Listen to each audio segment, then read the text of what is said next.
And welcome back, YouTube. Thank you for tuning in, as always. I appreciate that. And today, let's talk about Sid Meier's Alpha Centauri. And it's quite an old game. It's a game from 1999. And you can tell. You can tell. Just look at the options here. You don't have like normal options where you can adjust sound or visuals or something like that. It's just quite crude. But again, you know, this game is 17 years old. Let's load a game. It's quite interesting because a lot of people consider this game to be a classic, but I think this game is more loved by the critics than the public, because it took the Civilization series to, well, the next level, I think, into space. It's very much grounded in the Civilization gameplay, and I'll show you in a minute, but it's in space. You know, it's a sci-fi version of Civilization. I rank Civilization as one of the best games of all time, maybe the best overall game. I mean, it really did a lot of stuff. It added a lot of stuff in the game: human history, science. It was a 4X game, and you go explore, you exterminate, you expand, and what else? I don't know, experiment or something. It's a 4X turn-based strategy game, very similar to Civilization. And it's interesting because this game is called Alpha Centauri, so they didn't add Civilization to the title, but the so-called spiritual successor of Alpha Centauri, in fact, is Civilization Beyond Earth. So that came out 1 or 2 years ago or something like that, and it took a long time for the developer to come back to the sort of Alpha Centauri concept of a Civilization game in space, right? So that makes you wonder why they didn't, well, do a successor earlier, you know, and they had to wait 16 or, well, let's say 14 or 15 years to get back to the idea, because it is an interesting idea to do a Civilization game in space. And the interesting thing about Alpha Centauri actually is that it sort of streamlined the Civilization experience. And I think that's the biggest achievement of this game, actually. Now, the graphics look crude, but what can you expect from a game that's 15 or 16 years old, really? You know, so... But the interesting thing here is that what I really like about this game is that it has a very nice tutorial. It sounds kind of crazy, but doing a good tutorial is sort of an afterthought in many games. They just give you kind of a sort of a throwaway level, and they sort of introduce you to the gameplay mechanics. But here, it's on the fly. You actually play the game, and they give you tips. As you can see right here, it says solar collectors trap energy to your colony, which helps your economy, blah blah blah. So the stuff that you do gives you sort of a pop-up heads up of what the concept is, and it doesn't give you too much information. It just gives you the bare bones of what it represents. And it's the same goes for the menu. It's very convenient, a lot better than the previous Civ games, Civ 1 and 2 especially. Now, if you look at the menu right here, from here you can navigate to your headquarters, social engineering, research priorities, and all that. And it's still not an easy game to get into, in terms of that it can be overwhelming in a way, because you start with just one settler, right? It's sort of I think it's a pod or something, and you start with one settler, you create a base, and from there you sort of expand your empire. As you can see here, this is my empire at this point. And I think I started right here, Sparta Command. This is my city. What I don't like about this overview, actually, is you don't get to see the actual headquarters, right?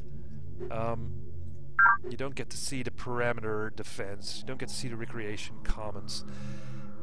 I would have liked some kind of a view of my city, you know, just a visual idea of what I'm building. You just get the words here, so that's kind of a bummer.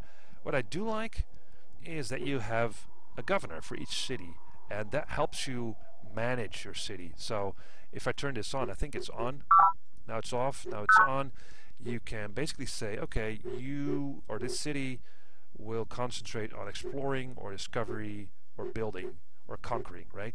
So let's set it on build, and it will build recycling tanks, and you don't have to sort of micromanage every city.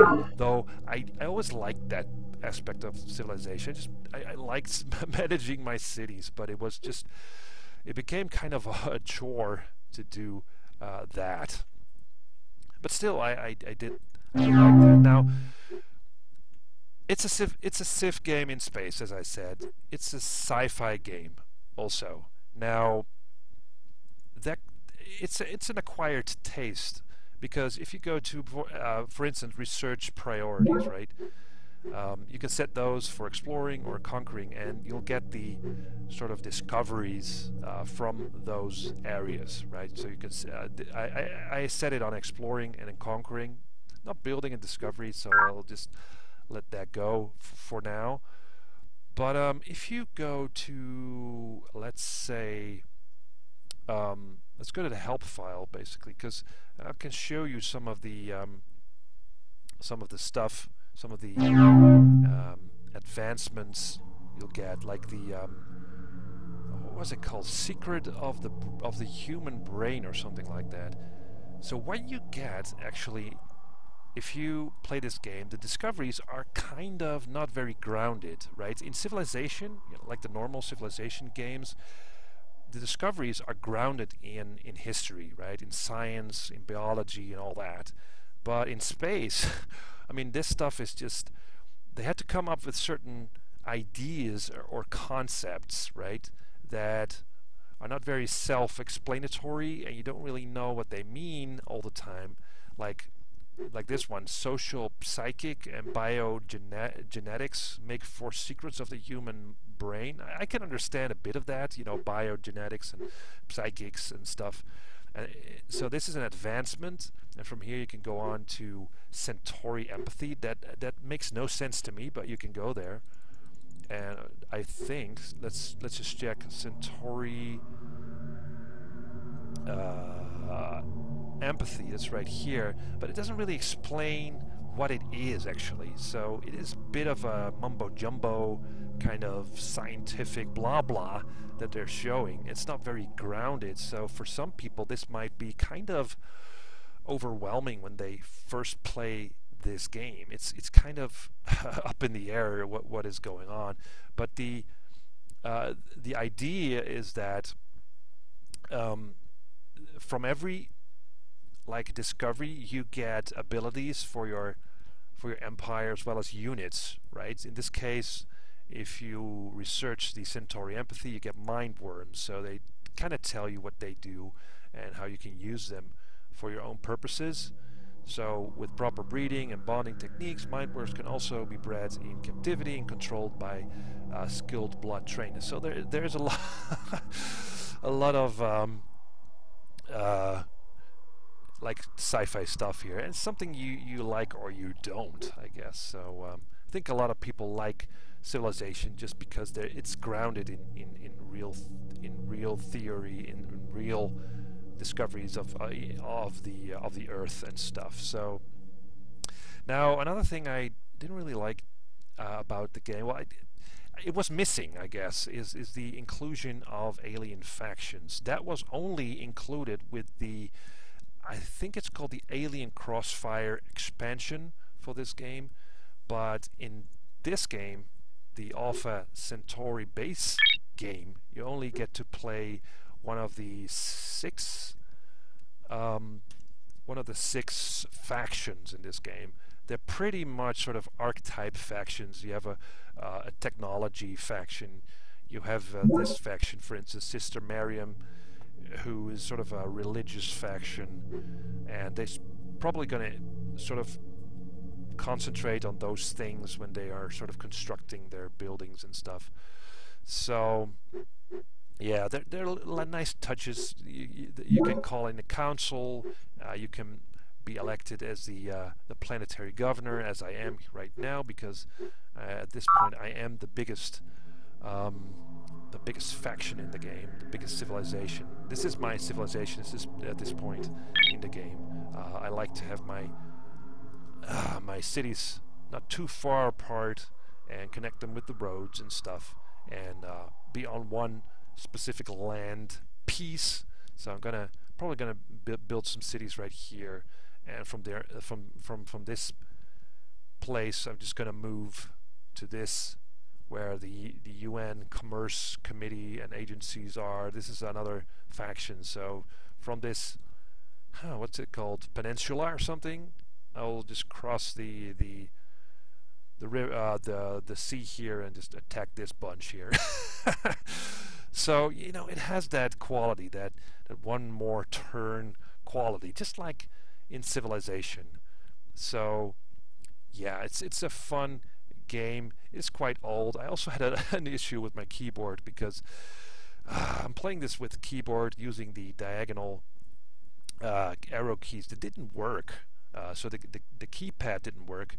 I could go up and down, left and right, but I couldn't use the diagonal keys. So I found out that you have to press the caps lock key. So you put out the light on the keyboard, and then the home key, the page up, the page down, and the end key, they work all of a sudden. So it's an old game. It comes with some old stuff you have to deal with, I guess. You can't zoom in, you can't zoom out. It's just basically this view all the time. But still, there's a lot of stuff here. Again, it's a Civs game, so you know what you're in for if you've played one of them before. And it's a matter of, you know, do you like sci-fi or not? If you have nothing with sci-fi, I can totally understand that this is not for you. I do enjoy it. I like it. And I'm probably going to play Beyond Earth. That's the one. That's the spiritual successor, so to say, of this game. It took 16 years to get a spiritual successor, but you know, but still, the old one is very playable. You can buy it on GOG.com, and well, if you do and you like it, let me know. And see you next video. Bye.